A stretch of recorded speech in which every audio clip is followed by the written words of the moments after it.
Ever wonder why airlines push senior travelers to buy extra insurance? Think you're just being upsold? Wrong. The truth is, medical emergencies occur on approximately 1 of every 604 commercial flights, with 18.2 events per million passengers. And when you're 65 or older at 35,000 feet, what happens next could financially destroy your family. Here are 7 shocking secrets airlines don't want senior travelers to know. Let's go. You're finally on that dream cruise ship repositioning flight to Europe. 2 hours in, somewhere over the Atlantic, your chest starts feeling tight. You brush it off as travel anxiety, but then the shortness of breath kicks in. Your heart is racing. Your spouse notices you're sweating despite the cabin's cool temperature. The passenger next to you looks concerned. Here's what they don't tell you about what happens next. Think that minor discomfort is just part of flying? Wrong. That chest tightness could trigger a series of events costing anywhere from $15,000 to $893,000. And guess who might be stuck picking up the tab? Here's what the airline industry hopes you never figure out. Aircraft cabins are pressurized to simulate altitudes between 5,000 and 8,000 feet, causing your blood oxygen saturation to drop to around 90%. For healthy young people, this is barely noticeable. But for seniors with existing heart or lung conditions, this isn't just uncomfortable, it's potentially life-threatening. Studies show that passengers with medical conditions associated with hypoxia or reduced oxygen carrying capacity in the blood, such as respiratory and cardiac conditions or severe anemia, may not tolerate the reduction in barometric pressure without additional support. At 8,000 feet cabin altitude, the partial pressure of oxygen is about 74% of what it is at sea level, forcing less oxygen into your bloodstream across your lungs' alveoli. The symptoms hit seniors harder. We're talking sluggish thinking, dimmed vision, potential loss of consciousness, and for those with serious respiratory conditions like emphysema, the effects can be severe. Your blood pressure can spike due to travel emotions even as the cabin pressure drops, creating a perfect storm for medical emergencies. Here's the kicker that'll blow your mind. The airline industry knows seniors are high-risk passengers. They have the data showing older travelers may be at increased risk of severe complications, and that complications from travelers' diarrhea are a particular concern in older travelers with underlying medical conditions. But they're not required to screen you before takeoff. They'd rather sell you that $2,000 ticket than warn you about the real risks. The most shocking part, airlines actually track which passengers are most likely to have medical emergencies. They know your age, they see your medical equipment requests, they have statistics showing cardiovascular and neurological disorders are most frequent among older passengers. But this data isn't used to protect you, it's used to manage their costs. What to do? Always consult your doctor 4 to 6 weeks before international travel. Get a comprehensive fitness to fly assessment if you have any cardiovascular or respiratory conditions. Don't assume your stable condition will remain stable at 35,000 feet. If you have congestive heart failure, symptomatic coronary artery disease, or recent surgery, seriously consider whether the risk is worth it. Your condition is getting worse. The flight attendant notices you're in distress and makes that overhead announcement we've all heard. Is there a medical professional on board? A woman raises her hand and hurries over. You think you're in good hands, right? Think again. Here's what they don't want you to know about those medical volunteers. Up to 70% of in-flight emergencies are managed by cabin crew without additional medical assistance. When they do call for help, only 46% to 48% of medical emergency requests are actually assisted by real physicians. The rest? We're talking nurses at 20.1%, emergency medical services personnel at 4.4%, and the remainder could be anyone from veterinarians to dental hygienists. That retired doctor helping you might have last practiced medicine 20 years ago, or their expertise might be in dermatology when you're having a heart attack. Under the Aviation Medical Assistance Act, these volunteers have immunity from liability for providing medical care as long as they aren't acting with gross negligence. But here's the catch. Passengers should never assume there will be qualified help on board. The airline industry's dirty secret?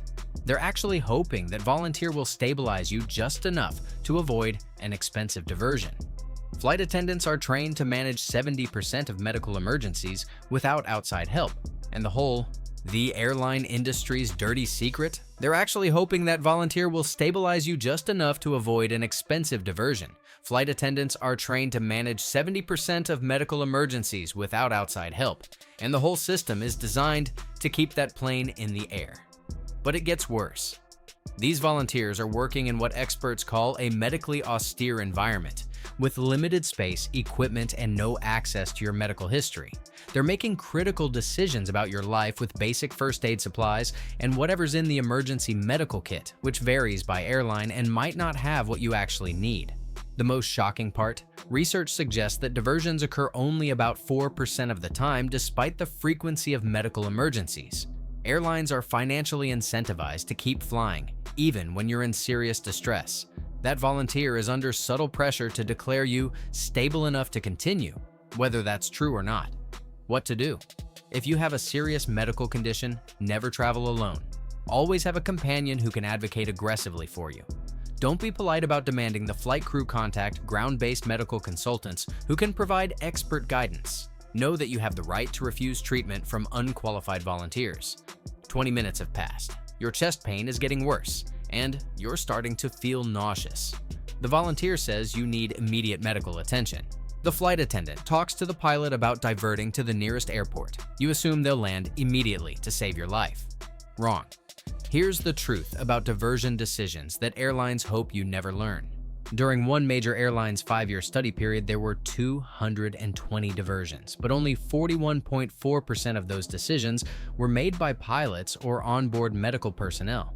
The majority came from ground-based medical consultants who have never seen you and are making life-or-death decisions based on second-hand information relayed through a flight attendant. Airlines employ companies like MedAir, housed in emergency units, and StatMD to provide ground-based medical consultations. These services create a potential conflict of interest because everyone in that conversation knows diversions are incredibly expensive. The ground consultant is literally weighing your life against the airline's bottom line. Think about this. You're doubled over in pain, vomiting, and a doctor on the ground who can't see you is deciding whether your emergency is real enough to justify an expensive diversion. Perry Flint from the International Air Transport Association admits that diversions can cost anywhere from $10,000 to $200,000, and some estimates go as high as $893,000 for complex international diversions. But here's what's really terrifying. Airlines are getting more aggressive about avoiding diversions.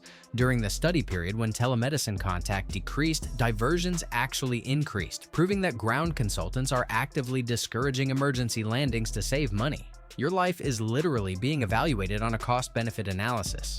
The system is designed to have multiple people saying no to diversions. The ground consultant has to recommend it, the pilot has to agree, and dispatch has to approve the logistics.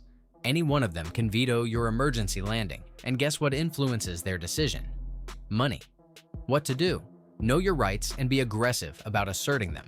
Demand that ground consultants be contacted immediately, not after 30 minutes of hoping you'll stabilize. If you're traveling with someone, have them document everything: times, names, decisions made, and who made them.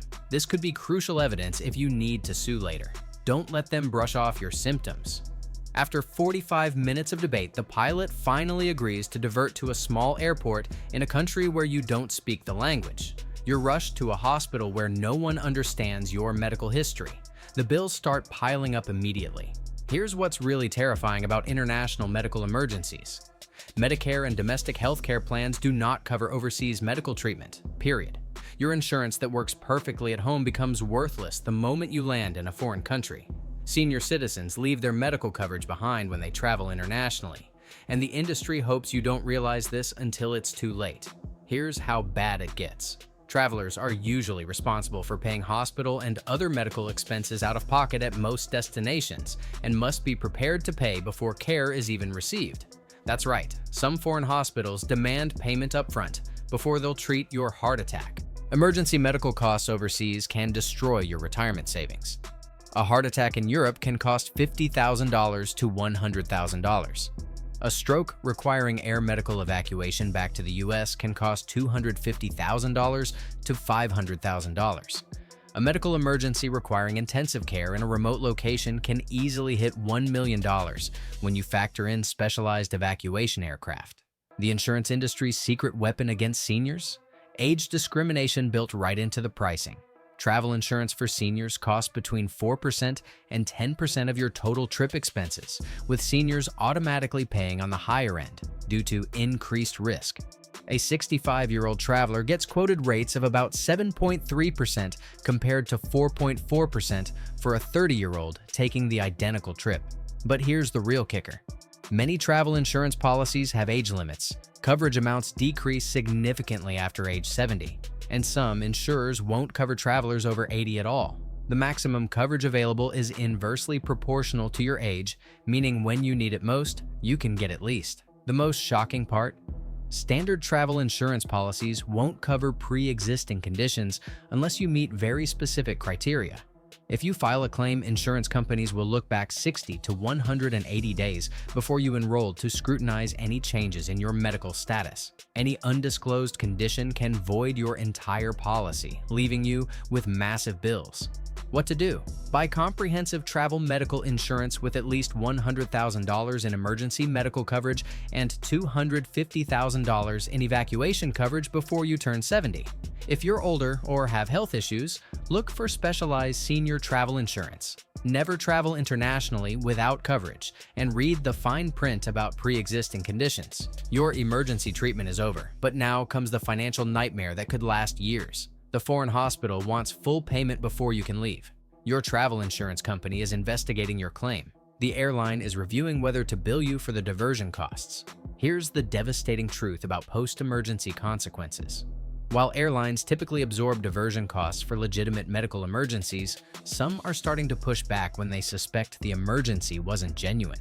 Airlines can and do put passengers on blacklists for disruptive behavior, and while medical diversions aren't usually charged to passengers, there have been disturbing cases where airlines pursued costs after the fact. One documented case involved a passenger who reported medical symptoms causing a diversion, but it turned out to be a ruse to escape an abusive situation. The airline never disclosed whether they pursued the diversion costs, but the precedent was set that airlines will investigate suspicious medical emergencies. Here's what's really scary. Airlines are tracking patterns of medical emergencies to identify potential fraud. They know which passengers claim emergencies on certain routes, which symptoms are most commonly faked, and they're sharing this data with their legal departments. If your emergency doesn't fit their statistical models, you could face investigation. The legal nightmare gets worse for international flights. Under the Montreal Convention, airlines can only be held liable for injuries when passengers prove the injury resulted from an accident on board the aircraft. Proving the airline's delay in diverting caused additional harm is nearly impossible unless you have overwhelming documentation. But wait, it gets worse. Under EU regulations, passengers get no compensation when diversions are caused by medical emergencies because these are classified as extraordinary circumstances. You won't get a penny for missed connections, hotel costs, or additional expenses caused by your life-threatening emergency. What to do? Document absolutely everything from the moment you feel sick. Get copies of all medical records from foreign hospitals immediately. Keep every receipt for additional expenses. If you have travel insurance, file claims within 24 hours. Don't sign anything the airline gives you without having a lawyer review it first.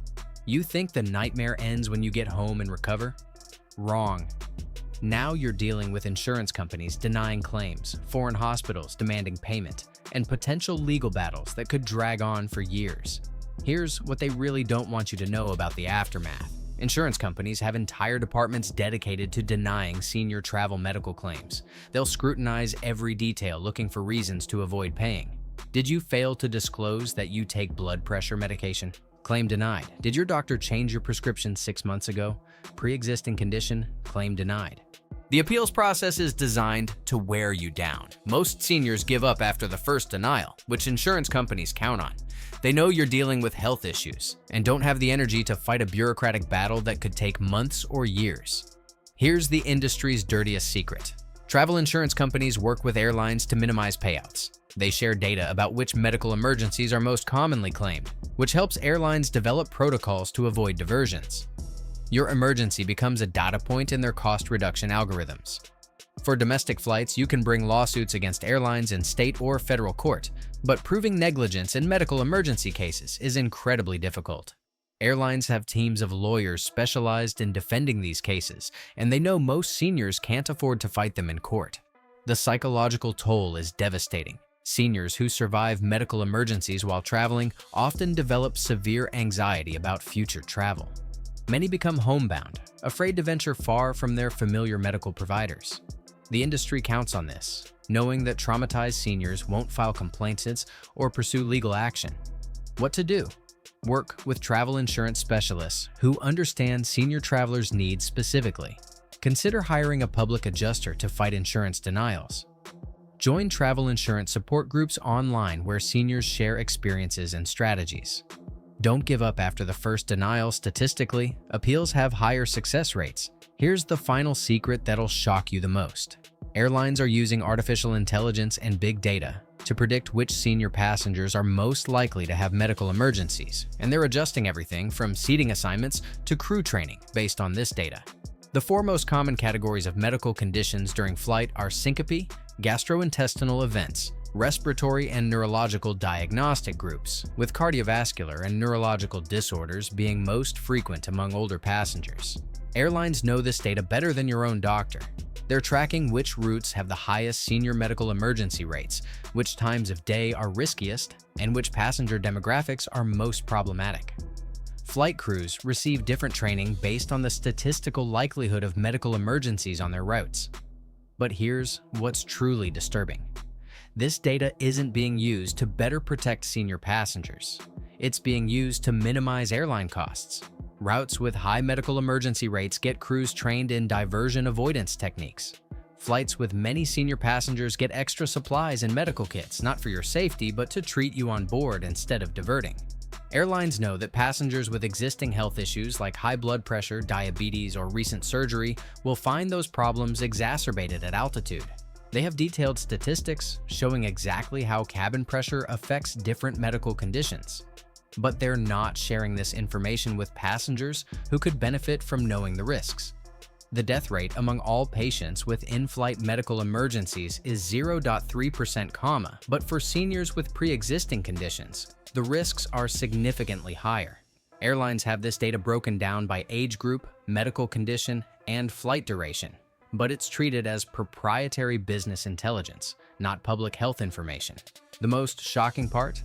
Airlines are lobbying against requirements to share medical emergency data with passengers or health authorities. They argue it would create unnecessary fear and reduce travel, but the real reason is it would expose how they prioritize profits over passenger safety. What to do? Research your specific route's medical emergency history before booking. Some routes have much better access to medical facilities than others. Choose flights with shorter overwater segments and better diversion options. Consider that red-eye flights have higher medical emergency rates due to circadian rhythm disruption. Your life literally depends on making informed choices the airlines don't want you to make. Conclusion. So there you have it, 7 terrifying secrets about what really happens when seniors get sick mid-flight. From airlines using AI to predict and avoid your medical emergencies, to insurance companies systematically denying claims from older travelers. The truth is, the entire system is designed to protect profits, not passengers. The airline industry doesn't want you knowing that your Medicare won't work overseas, that volunteer doctors might be unqualified veterinarians, that ground consultants are financially incentivized to avoid diversions, or that a single emergency could cost your family hundreds of thousands of dollars while providing zero compensation for your suffering. But here's the truth. Knowledge is power, and preparation can literally save your life and your family's financial future. The travel industry hopes seniors will keep flying blindly into these risks, but now you know better. Which of these secrets shocked you the most? Have you experienced a medical emergency while traveling? Share your story in the comments below. If this opened your eyes to the dark reality of senior air travel, hit that subscribe button and ring the notification bell because we're just getting started exposing what the travel industry doesn't want you to know.